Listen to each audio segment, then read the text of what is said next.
Let's take up questions based on this chapter. The first question, give the condensed and bond line structural formula and identify the functional group present if any. For the first one is 2,2,4 trimethyl pentane. 2,2,4, this is the second carbon atom where you have added one methyl group here, one methyl group here and one methyl group here. So all the three together can be written as CH3 thrice. This is the third carbon and this is the fourth carbon. In fourth carbon, one methyl group is this side, one methyl group is downward. So there is 4 methyl.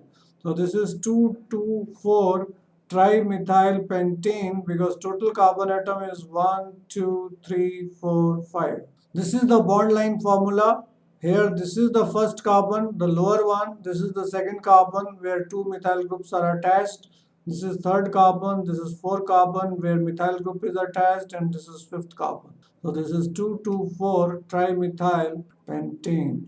Next compound we have 2-hydroxy 1,2,3 propane tricarboxylic acid. 2-hydroxy, this is the second carbon which is attached to OH. And this carbon is the first carbon which is attached to carboxylic acid. This is the second carbon which is attached to OH as well as carboxylic acid. And this is the third carbon which is attached to carboxylic acid. So this is 1, 2, 3. All the three carbon atom are attached to carboxylic acid. So the parent is 1, 2, 3 propane tricarboxylic acid. This is OH at second carbon. So we write 2-hydroxy 1, 2, 3 propane tricarboxylic acid. So this is the structural formula.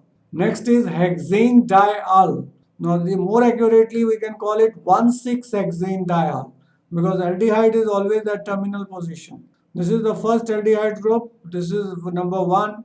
There are 4 carbon atoms which are written in condensed form CH2 4 times. And this is CHO which is at 6th carbon. Before that, let's take up the bond line formula of the second compound. This is the representing carboxylic acid. This represents CH2. So this was the first carbon which is attached to COOH. And this is the second carbon which is attached to OH, and it is also attached to carboxylic acid. This is the third carbon which is attached to carboxylic acid. The functional group present in carboxylic acid. Here there was no functional group present. It is alkane having single bond. Here another functional group is also present, OH, which is called hydroxyl or alcoholic group. Hexane diol. How do we represent? The first carbon has got aldehyde group. This is second carbon, third carbon, fourth carbon, fifth carbon. All of them are CH2. CH2, CH2, CH2, CH2. 4 times is represented here. The terminal carbon contains aldehyde group. So this represents aldehyde group. So the functional group present is aldehyde. Next question, which of the two out of these are expected to be more stable and why? The first one is more stable than the second one because this nitro group is electron withdrawing. And due to electron withdrawing nature, this negative charge will be reduced. And lesser the charge, more will be stability. In this case, this methyl group is electron releasing.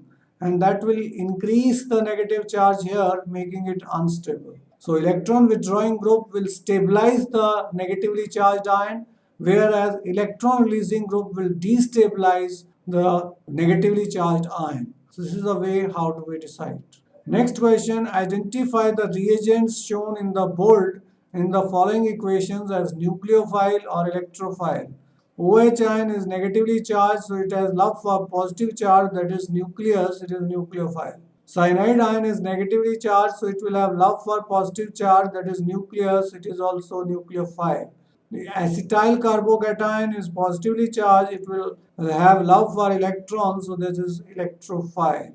So nucleophiles A and B, that is OH ion and cyanide ion, are nucleophile. C, that is acyl carbocation, is an electrophile. Next question, what is the relationship between the members of the following pairs of the structure? Are they structural or geometrical isomers or resonance contributor? In A part, we have got 1, 2, 3, 4, 5. It is 3-pentanone. And 1, 2, 3, 4, 5. This is wrong counting. We count from this side. 1, 2, 3, 4, 5. It is 2-pentanone. This will remain 3-pentanone whether we count from this side or this side because it is symmetrical. So 2-pentanone and 3-pentanone are positional isomers as well as metamers. Positional because position of functional group, that is ketone, is different. Metamers, that is alkyl group attached with the functional groups, are different. Here we have two ethyl groups, here we have one methyl, this side one methyl and one propyl group. This example is of geometrical isomerism. Deuterium is heavy hydrogen. Deuterium means atom mass number is 2, atomic number is 1. So it's isotope of ordinary hydrogen. In the first case, this heavy hydrogen are on opposite sides, so it is transformed. Ordinary hydrogen are also on opposite sides, so it is transformed. Whereas in second case, if you find that the deuterium are in same side and hydrogen are in same side, so this is example of cis form. Cis form has more repulsion, so less stable as compared to transform. These two are resonating contributors or resonance contributors because here only there is redistribution of electrons. Position of atom remains the same. So first, structural isomers, they are positional as well as metamers. Second, geometrical isomers, and third are resonance contributor because they differ in position of electrons but not the atoms. For the following bond cleavages, use curved arrowheads to show the electron flow and classify each of them as homolysis or heterolysis. Identify the reactive intermediate produced as a free radical, carbocation and carbanion ion. In the first case, we have dimethyl ether and they have been broken homolytically to form free radicals. Second one is keto compound is reacting with OH ion, so we get carbanion ion plus water, and these free radicals are formed by homolysis, that is homolytic fission is taking place, and here heterolysis is taking place to get carbanion ion. Here also this compound is breaking into carbocation and bromide ion, so it is heterolysis, and here also carbocation is being formed, so this also is heterolysis.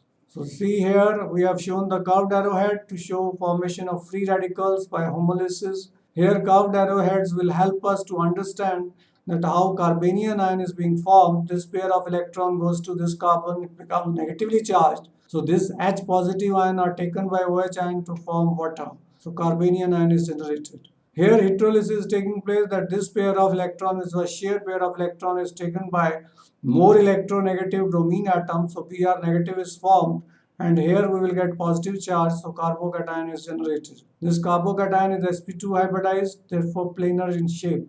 Benzene ring reacts with electrophile, this is also heterolysis, and here carbocation is formed. E positive will attack the position where the electron density is more, that is at this position.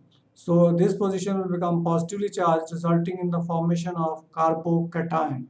Next question, why is nitric acid added to Leysingy extract or sodium extract before adding silver nitrate for testing halogens? Sodium extract is boiled with nitric acid to decompose NaCN and Na2S, and if they are present, they will react with silver nitrate, hence interfere with the test. So NaCN plus HNO3 will change to NaNO3 plus HCN.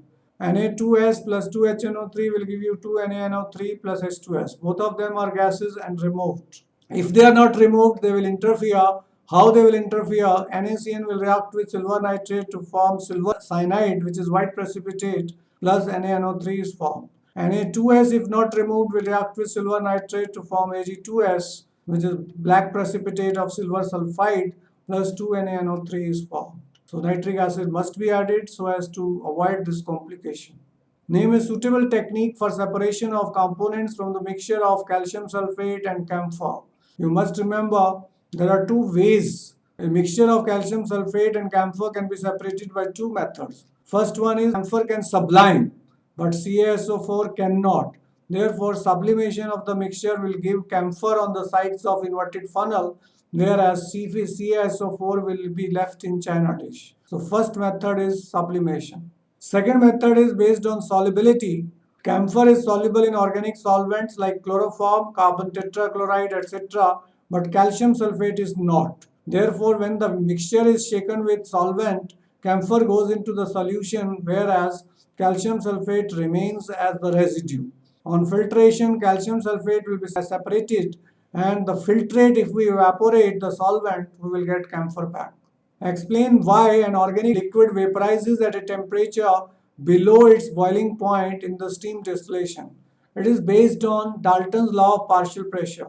In steam distillation, the mixture consisting of organic liquid and water boils at the temperature when the sum of the vapor pressure of liquid P1 and that vapor pressure of water vapors becomes equal to atmospheric pressure. Since the vapor pressure of water around the boiling point of mixture is quite high and that of liquid is quite low, that is 10 to 15 mm, therefore the organic liquid distilled at a pressure much lower than the atmospheric pressure. In other words, the organic liquid vaporizes at a temperature much lower than its normal boiling point, and it helps us to purify the compound and save the fuel. Next, will CCl4 give white precipitate of AgCl on heating with silver nitrate? Give reason for your answer. Answer is no, it will not give, because CCl4 is a covalent compound and it is not going to give chloride ion. Unless and until chloride ions is formed, AgNO3 will not react to form white precipitate of AgCl. So that's the reason.